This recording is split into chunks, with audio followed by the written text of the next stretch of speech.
കൂട്ടുകാരെ. അപ്പം നമ്മൾ വനദേവൻ്റെ അടുത്ത് പോകും. നമ്മൾ പ്രാർത്ഥിച്ചിട്ട് വന്ന് എന്നിട്ട് വനദേവൻ്റെ അടുത്ത് പോകുന്നതാണ്. പുതിയ ഡ്രസ്സെല്ലാം വാങ്ങി അപ്പം നമ്മൾ വനദേവനും കാണാൻ പോകും. സ്റ്റെപ്പുകളും കുറച്ച് ബുദ്ധിമുട്ടാണ്. അപ്പം നമുക്ക് ഇങ്ങനെ കയറാം. ഇങ്ങനെ കയറാം. ഇത് കൂടെ കയറാം. അപ്പം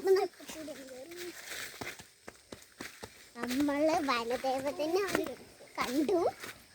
ഒരു വനദേവതനെ കണ്ടു. ഒരു വട്ടം അപ്പം കണ്ടു. അപ്പം എനിക്ക് പനിയാണ്.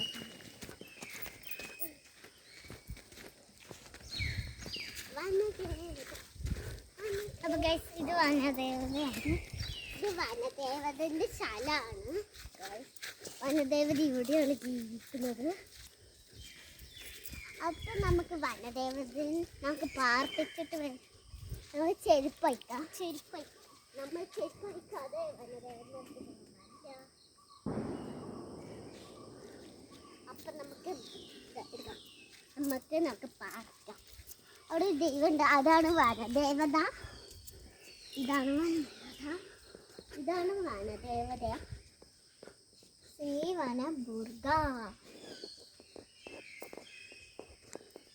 അപ്പം നമുക്ക്